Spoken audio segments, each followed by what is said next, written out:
faire l'aveu. Jean 12, 42. Il faut faire l'aveu. Il faut avouer. Seigneur, c'est vrai. J'ai fait ce qui est mal. Seigneur, c'est la réalité. Ça, je l'ai fait. Mais on ne te dit pas pourquoi tu as fait. Mais je l'ai fait et je reconnais que j'ai mal fait. Il faut avouer. On prie souvent pour des gens parce qu'ils n'en ont pas. Ils ne sont pas francs. Et la prière ne peut pas avoir un effet. Nous sommes devenus des comédiens. On ne peut pas jouer la comédie devant Dieu. Et si nous jouons la comédie, nous jouons la comédie pour nous-mêmes, pas pour Dieu. Si on veut avancer avec Dieu, il faut avouer ce que nous avons fait. Il faut faire l'aveu. Il faut reconnaître. Il faut être sincère. Il faut être franc. Confesser veut aussi dire affirmer. La parole de Dieu dit, tu as péché. La parole de Dieu te dit, l'Esprit de Dieu va te dire, tu as volé, tu as menti, tu as fait ceci, qui n'a pas plu à Dieu. Il faut affirmer. Il faut reconnaître. Il faut être sincère.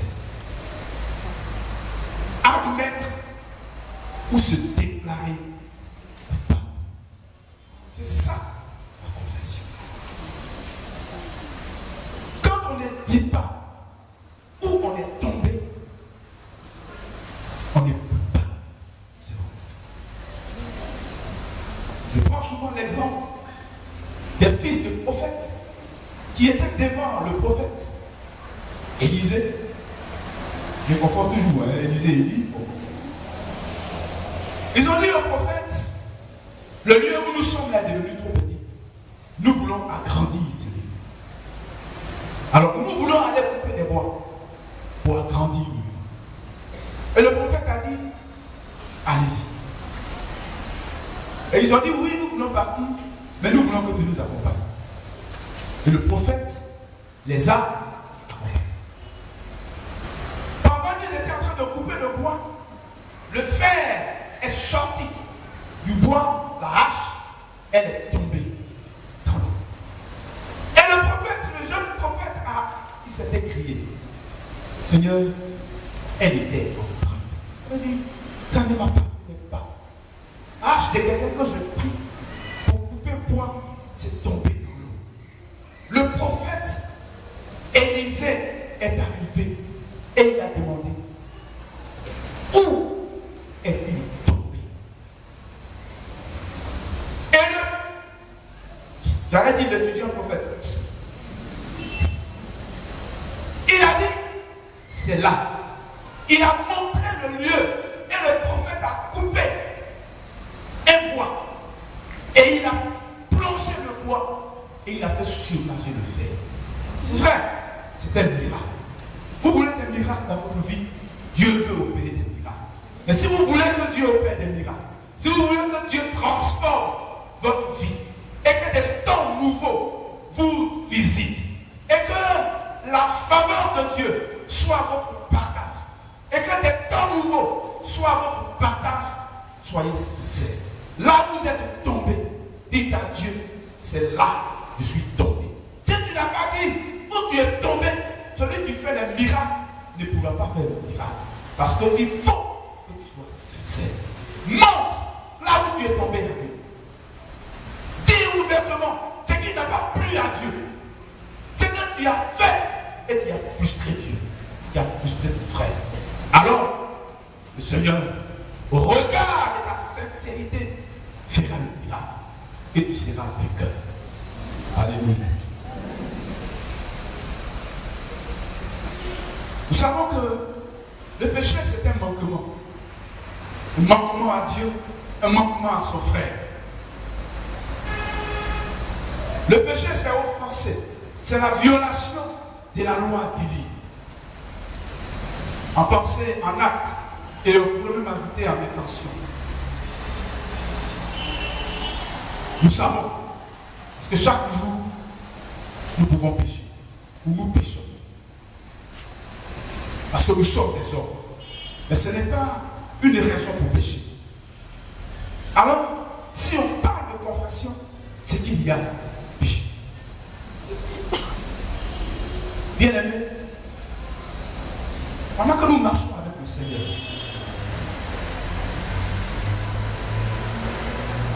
dans notre marche quotidienne et dans notre marche chrétienne,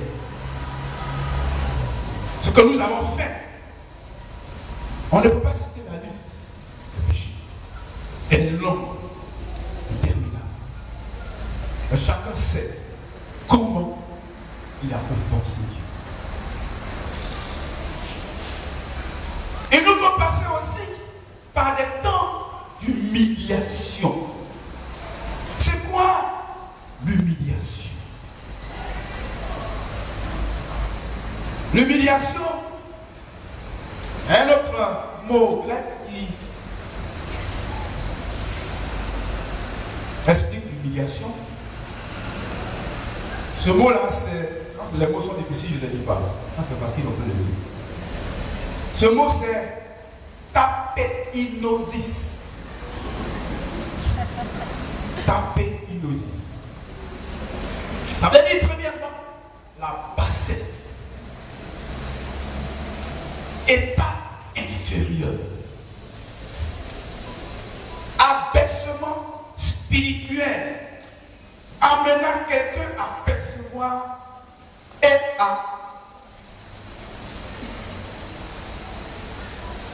à se lamenter sur sa petitesse morale et sa culpabilité devant Dieu. Bien aimé, c'est une grâce que Dieu nous fait. Quand vous lisez la Bible dit que Dieu a pris la terre pour faire l'homme. Si ton orgueil la pousse, si tu veux pousser des ailes, couper tes ailes, il faut lire au commencement un grain de poussière. Et quelquefois, Dieu nous fait passer par les humiliations. Mais il faut quelquefois que nous-mêmes, nous puissions passer, accepter de nous abaisser devant Dieu. De reconnaître la toute-puissance de Dieu. De reconnaître que nous sommes poussière. Nous ne sommes rien devant Dieu. Nous sommes petits. Nous sommes minuscules. Et que Dieu même là, s'il voulait nous ignorer, il peut nous ignorer et le ciel ne tombera pas sur la terre. Nous devons savoir que sans nous, le monde continue. Et nous devons savoir qu'après nous, le monde continuera. Nous ne sommes pas le centre de la terre. Nous ne sommes pas le centre du monde. Nous ne sommes pas le centre de la ville où nous sommes. Moins encore du village ou du campement où nous sommes. Nous sommes poussière. Et l'homme, devant Dieu, doit reconnaître sa petitesse morale. Il doit se lamenter sur sa personne pour dire, Seigneur, je ne suis rien. Seigneur, tu as eu pitié de moi. Tu m'as sauvé. Je t'ai désobéi. Viens à mon secours. Sans toi, je ne suis rien. Sans toi, Seigneur, l'homme n'est que poussière. L'homme est semblable à une fleur d'après la Bible. Le matin qui se lève, qui s'ouvre, qu'elle est belle, et au coucher du soleil, qui meurt. Qu'est-ce que l'homme, pour que tu prennes garde à lui, dira le psalmiste. L'homme n'est rien. Sans toi, Seigneur, je ne suis rien. Que nous puissions arrêter de frapper notre poitrine. Parce que devant Dieu, nous ne sommes rien. Acceptons de nous humilier devant Dieu. Acceptons l'humiliation d'entrer dans la poussière. Oui, frères et sœurs, nous sommes poussière. Et c'est pourquoi la Bible dit, tu es poussière et tu retourneras à la poussière.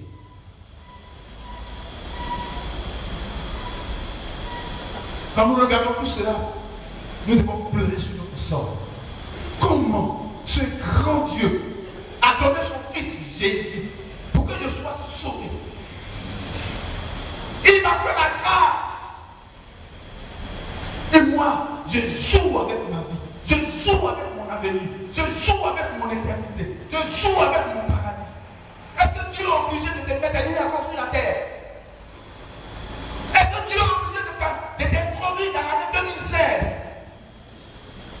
Qu'est-ce que tu lui donnes qu'il n'a pas? Qu'est-ce que tu lui donnes pour que tu puisses l'influencer? Rien. C'est pourquoi, quand Dieu lui fait la grâce de marcher avec lui pendant des mois, des jours, des années, il est bon que nous puissions nous asseoir pour reconnaître que nous ne sommes rien. Je ne suis pas ici parce que je suis le meilleur. Je ne suis pas sur la terre parce que je suis le meilleur. Je ne vis pas, je ne respire pas parce que moi, je suis le meilleur. Je suis au-dessus de tout le monde. Sans moi, la vie ne peut pas continuer. Sans moi, on ne peut pas respirer. Sans moi, on ne peut rien faire. Non, détrompe-toi ma soeur. Détrompe-toi mon frère. L'homme n'est rien. Il faut s'humilier. Il faut entrer dans l'humiliation. Quand on veut avoir la faveur de Dieu, on ne vient pas pour donner des ordres à Dieu. Mais il faut reconnaître sa position devant Dieu. Il faut reconnaître sa position devant Dieu. Merci à Dieu. Parce que je n'ai rien mérité pour que je puisse vivre encore. Et c'est cela qui nous amène à faire un bilan. Le bilan, son rôle, comme je l'ai dit, Dieu a fait le temps pour les hommes. Et c'est pourquoi il y a des mois, il y a des semaines, il y a des mois, il y a des années pour que l'homme puisse s'asseoir pendant qu'il avance. Il puisse se demander la mission que Dieu m'a donnée, la mission que Dieu m'a confiée, est-ce que j'accomplis bien cette mission?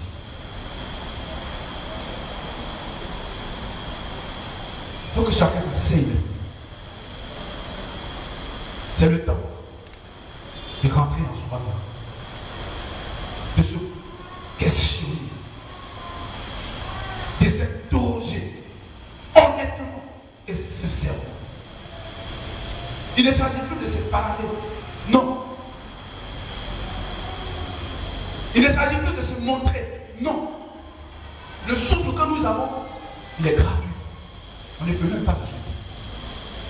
C'est pourquoi, si Dieu nous donne le temps, avant que nous ne puissions avancer, que nous puissions nous asseoir, pour dire, Seigneur, tu m'as sauvé. Mais est-ce que, depuis que tu m'as sauvé, est-ce que jusqu'à présent, je marche dans tes voies? Est-ce que maintenant, je suis la ligne que tu m'as donné de suivre? Est-ce que je suis encore agréable à toi? 11 mois passés après, qu'est-ce que je fais pour être agréable à Dieu? Est-ce que ma vie a été agréable à Dieu? Est-ce que ma vie a plu au Seigneur? Bien-aimés, les sujets qu'on vous donne ici, si vous voulez aller loin, prenez au Seigneur. Cette semaine est une semaine décisive. Que chacun s'asseye. Qui s'asseye? Premièrement, pour que lui-même puisse entrer en lui-même. Et puis il va parler avec Dieu. Est-ce que j'ai été agréable à Dieu? Mon bilan a-t-il été positif ou négatif? Chaque dimanche, chaque mardi, toutes les semaines d'accentuation, je suis là. Mais ce n'est pas de cela qu'il s'agit. Il s'agit de ma communion avec Dieu. Il s'agit de ma marche avec Dieu. Il s'agit de mon comportement vis-à-vis de Dieu, vis-à-vis des hommes. Comment me suis-je comporté vis-à-vis de mon frère? Il y en a qui viennent à l'église, rien que pour regarder et pour critiquer. Mais quand on critique, elle est critique positive. Quand tu vois quelque chose qui n'est pas bon, tu approches lui, tu diriges et tu lui fais ta suggestion. Mais ils ne font pas suggestion. Leur travail, leur profession, c'est critiquer pour critiquer. Il faut te repentir. Ça, ce n'est pas le travail de Dieu. C'est pas pour ça que Dieu t'a mis dans cette église-là. C'est pour que tu puisses construire, participer à l'édification de cette église. Quand on est dans un corps, on ne le détruit pas par cette critique. Même si ton doigt là, tes 5 doigts là, qui a un gros plus que l'autre, tu ne peux pas dire, tu lèves doigt. Tu es pourquoi tu es plus gros que les autres. Mais tu l'aides. Mais malgré ce qu'il est là, il contribue à l'édification de ton corps. Si vous êtes dans cette église, si c'est là que Dieu vous a appelé, votre rôle, c'est de contribuer à édifier le corps. Si vous avez des critiques, des suggestions pour faire avancer l'église, dites-le responsable. Si ne vous ont pas écouté, vous avez fait ce qui est dans votre cœur. Ils ne sont pas obligés de vous écouter. Mais si vous aurez écouté, gloire à Dieu. Un jour, vous allez avoir raison et le nom de Dieu sera bon. Mais quand on est assis dans son petit coin, on critique tout le monde. Personne n'est bon devant nous. Tout ce qu'on fait nous taire. Mais tu es venu chez ce quoi ici? Parce que ici, ce sont les hommes. Et là où il y a les hommes, il y a toujours les perfections. Ça, il faut le reconnaître. Si tu veux, il faut sortir, va ailleurs. Où tu vas partir là, ce sera pire. Parce qu'une église où il y a des hommes qui sont saints, qui sont purs, qui sont sans défaut, qui sont sans reproche, ça n'existe pas sur la terre. Ça aussi, c'est un péché. Il faut te repentir. Il faut demander pardon à Dieu. Au lieu de construire l'œuvre de Dieu, tu l'as détruit. Mais tu ne peux pas rentrer dans la nouvelle année avec cette personne. Sinon, tu n'as pas envie d'évoluer.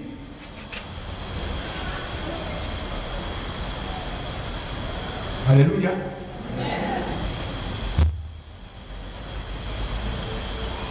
Dans notre marche avec le Seigneur,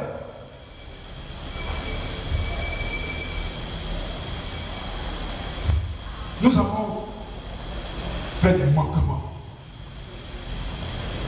Je voudrais engager chacun ce soir dans les domaines précis. Si vous voulez voir Dieu se manifester dans votre vie, c'est là où vous devez passer par l'humiliation. Que chacun puisse faire asseoir sa femme ou son mari. Pour lui dire, mon mari, ma femme, 11 ans sont passés. Qu'est-ce que je t'ai fait? Tu t'as frustré. Pour lui demander pardon. Dis